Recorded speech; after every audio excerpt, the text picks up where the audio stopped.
الكريم أما بعد فأعوذ بالله من الشيطان الرجيم بسم الله الرحمن الرحیم السلام علیکم ورحمۃ اللہ وبرکاتہ۔ اس دعا اور امید کے ساتھ کہ آپ جہاں پر بھی ہوں خیریت سے ہوں اور ہمیشہ خوش رہیں۔ سورہ نساء آیت نمبر 97 کا ترجمہ انشاءاللہ آج ہم پڑھیں گے۔ اس آیت میں اللہ پاک فرما رہے ہیں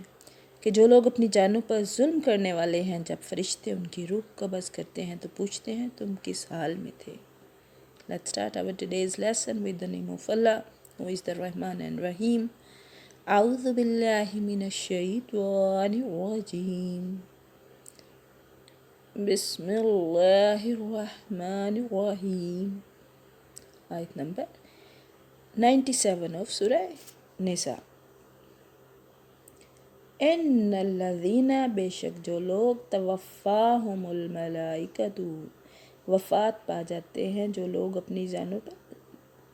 ظلم کرنے والے ہیں، فرشتے ان سے پوچھتے ہیں، ظالمی ظلم کرنے والے ہیں، انفسہم اپنی جانوں پر، قالوا کہتے ہیں، فیما کنتم، جو لوگ اپنی جانوں پر ظلم کرنے والے ہیں جب فرشتے ان کی روح قبض کرتے ہیں، توفاہم الملائکۃ، ملائکہ فرشتے، اور توفاہم روح قبض کرتے ہیں تو پوچھتے ہیں ان سے کہ تم کس حال میں تھے، فیما کنتم، تم تھے کس حال میں، قالوا کہتے ہیں، کنا مستضعفین، یہ جواب دیتے ہیں کہ ہم اپنی جگہ کمزور اور مغلوب تھے، فی الارض، زمین میں۔ تم کس حال میں تھے، فرشتے ان سے پوچھتے ہیں جب روح قبض کرنے کے لیے آتے ہیں، تو اب وہ کیا جواب دیتے ہیں؟ یہ جواب دیتے ہیں کہ ہم اپنی جگہ کمزور اور مغلوب تھے۔ یہ آیت ان لوگوں کے بارے میں نازل ہوئی جو مکہ اور اس کے قرب و جوار میں مسلمان تو ہو چکے تھے، لیکن انہوں نے اپنے آبائی علاقے اور خاندان چھوڑ کر ہجرت کرنے سے گریز کیا، جبکہ مسلمانوں کی قوت کو ایک جگہ مجتمع کرنے کے لیے ہجرت کا نہایت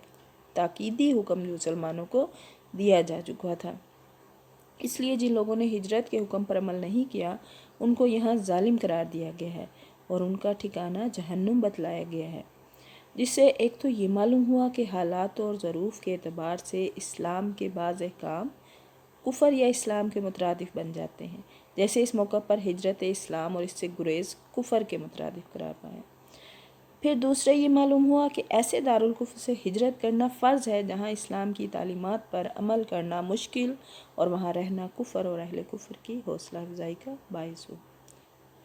جب مسلمانوں نے دیکھا نا، جب ہجرت کی پہلی ہجرت ہوئی حبشہ کی طرف، مسلمانوں نے ہجرت کی مکہ سے، پھر اس کے بعد مکہ سے مدینہ کی طرف ہجرت کی گئی، تو یہ وہ بتایا جا رہا ہے کہ جب اس علاقے میں رہنا مشکل ہو جائے، اس ملک میں رہنا مشکل ہو جائے جہاں پر آپ احکامات الہیہ پر عمل نہ کر سکیں، تو وہاں سے ہجرت کر جانا ضروری ہو جاتا ہے۔ قالوا کہتے ہیں، الم تکن ارض اللہ، فرشتے اب ان سے پوچھ رہے ہیں، الم تکن ارض اللہ، کیا تم نے اللہ کی زمین میں واسعۃ کشادہ نہیں پایا، کیا اللہ کی زمین کشادہ نہ تھی، فتہاجروا، پس تم ہجرت کرتے، فیہا، اس میں۔ فرشتے کہتے ہیں کہ کیا اللہ کی زمین کشادہ نہ تھی کہ تم ہجرت کر جاتے، فاولئک، پس یہی ہے، مأواہم، جن کے لیے جہنم، جن کا ٹھکانہ جو ہے وہ جہنم ہے،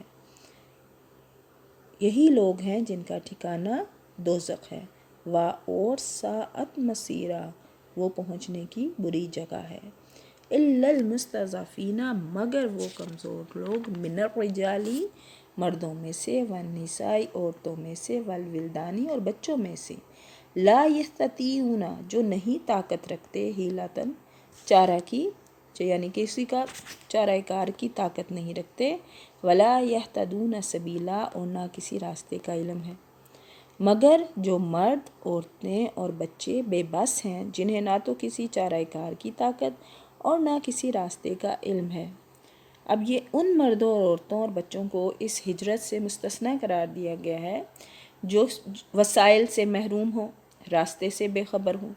بچے اگرچہ شرعی کام کے مکلف نہیں ہوتے، لیکن یہاں ان کا ذکر ہجرت کی اہمیت کو واضح کرنے کے لیے کیا گیا ہے کہ بچے تک بھی ہجرت کریں، یا پھر یہاں بچوں سے مراد جو ہے وہ قریب البلوغت بچے ہوں گے۔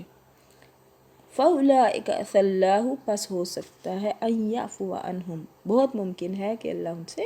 درگزر کرے، وَكَانَ اللَّهُ غَفُورًا رَحِيمًا، اللہ درگزر کرنے والا اور معاف فرمانے والا ہے بے شک۔ اس میں ہجرت جو ہے نا وہ یہ بتائی گئی ہے کہ جب کسی ملک میں کسی جگہ پر رہنا مشکل ہو جائے اور وہاں پر آپ اللہ تعالیٰ کے احکامات کے مطابق زندگی نہ گزار سکیں تو وہاں سے ہجرت کرنا ضروری ہے۔ اب یہ دیکھیں، لیکن وہ لوگ جو مرد یا عورتیں یا وہ بچے جو بے بس ہوں، جن کے پاس اتنے ریسورسز نہ ہوں آپ کہہ لیں، یا جن کے پاس اتنے پیسے نہ ہوں، یا جن کے پاس اتنی طاقت نہ ہو، یا معذور آپ کہہ لیں، اور انہیں راستے کی خبر نہ ہو، تو ان لوگوں کو اس سے مستثنیٰ قرار دیا گیا ہے، اور بہت ممکن ہے کہ اللہ ان سے درگزر کرے۔ اللہ درگزر کرنے والا اور معاف کرنے والا ہے، بے شک وہ غفور الرحیم ہے، وہ معاف کرنے والا ہے۔ ہمارے گناہوں کو ہر وقت اپنے اللہ سے اپنے گناہوں کی معافی مانگنی چاہیے۔ جہاں بھی رہیں خوش رہیں، دعاؤں میں یاد رکھیے گا، پڑھنے میں بتانے میں غلطی کوتاہی کمی بیشی رہ گئی ہو تو اللہ پاک معاف فرمائیں۔ وآخر دعوانا ان الحمد للہ رب العالمین، فی Aman Ullah, with best wishes and good luck۔